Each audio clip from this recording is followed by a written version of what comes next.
Hi, my name is Steve Bruno and welcome to the Intervention channel. Today's subject is what is an intervention exactly? So an intervention in summary is any set of actions that results in the addict or alcoholic you're trying to help arriving at your program of choice with enough willingness to start. That's the basic definition. Any set of actions is the key phrase. I have done interventions where I have had 15 people in the room reading letters with tears and the whole thing. I've had the pastor there. I've had all the kinds of family members there. I have done interventions where I have faked. I had this one in New Jersey where we faked an arrest of this kid. It's a long story, but anyway, I have done interventions where we have had to get the person 5150, right? You can watch my video on that. That's a term that is used to describe a 72-hour psychiatric hold. This is typically reserved for people who are in drug-induced psychosis or who are a danger to themselves and others, but suffice to say that it is any set of actions that lead the addict or alcoholic you are trying to help to arrive at your program of choice, not the addict's program of choice. This is another key part of that sentence.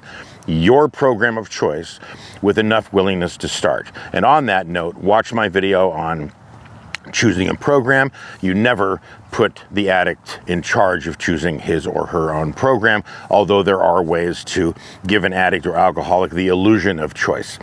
So, but as far as for this video is concerned, we're just talking about the definition of what an intervention is. So an intervention includes, first of all, a decision on the part of you, the viewer, and others, hopefully, that there is a problem that needs to be addressed. Now, drugs and alcohol are symptomatic of an operating problem. So this is really what you're looking at. You can watch my video on proving that the problem exists. I think it may be called the issue of proof. Nonetheless, a lot of families get caught up in trying to prove to other family members that the problem is as severe as they think it is.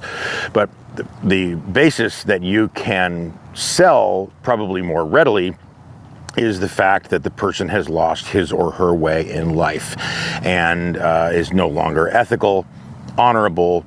If you look at a piece of their life, when's the last time they were really responsible for any long period of time? And this is, again, why you don't want to put him or her in charge of making a decision as to where he will go for treatment. You wouldn't go down and find the nearest addict or alcoholic, using addict or alcoholic, and ask him or her for advice, right? So there you go. Okay, in terms of once the decision is made that yes, there is a problem, am I willing to put a good program out there, a good program, if I can find one, or if you've already found one, you're in better shape, if I can find one to get the person into. If the answer is yes, watch my video on choosing a program. If you've already chosen a program, watch it anyway. You certainly do not want to shortchange yourself. You say, well, he'll only be willing to do 30 days. Well, as soon as you say he'll only be willing to do thus and such, you're putting his addiction in charge of your decision, which is not what you want. An addiction, that low condition, that low set of conditions that the person that you're trying to help is in, should not be put in charge of what kind of treatment center to go to. You want a good result, not the easiest one to do, right? Those are two different things. So, okay, so you've got the decision that there's a problem, the decision that yes, you're going to help, and then you choose a program. So the only thing that should be on your plate at that point is choosing a program. Again, there's a video on choosing a treatment program. Once you have done that, you're going to determine what your chances are of succeeding on your own. If you believe that in approaching an intervention with the person, you only have maybe a 20%, 30% chance of success, no amount of watching videos, no amount of reading books on the subject, listening to advice from people is going to raise that to a 90th percentile. I professionally, I have about a 95% success rate, success being getting the addict or alcoholic to arrive at the program of choice with enough willingness to start. So if you need professional help, get professional help. The worst case scenario for me as a professional interventionist is where a family says to themselves, well, let's try it on our own first, and if it doesn't work, we'll call Steve. we'll call so-and-so. It's just lovely to get a game board from which half of the pieces have been wiped off the board by a family who, knowing that they're going to fail, knowing that going in that their chances are slim to none, maybe having already tried over and over and over, and then they hand me this board where half the pieces are gone and say, well, now how are you going to succeed, right? So watch my video on hiring a professional, but needless to say, if you need professional help, please call. If you don't know, please call or write stevebruno.com. And I'm a soft sell. I'm an educator. So if you want to ask me questions, I'm happy to be of service.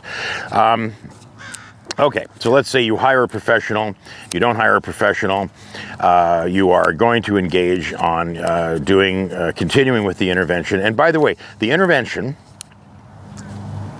as in terms of a definition, is everything I'm describing. It's from the very beginning. That decision that you made, that yes, you're going to help the person, knowing that you're going to be beset with challenges and obstacles. This whole set of actions that I'm describing is the intervention. So you've got the program, you decided on a program, you say, no, this is the right one for Johnny, it's long-term, it's holistic, etc. It aligns with his, persona, his beliefs, perhaps. And that's, you want to make sure you pick a program that aligns with the person you're trying to help, and that offers a good success rate, referrals, that kind of thing. References. Okay, so you've got that on the table. Now the question is planning, and you're going to have, I want you to watch the video, you could watch the video on establishing your team. I've got a video on that, but suffice to say you're going to have a team of people. This does not necessarily mean that it is only the people who will be making the offer.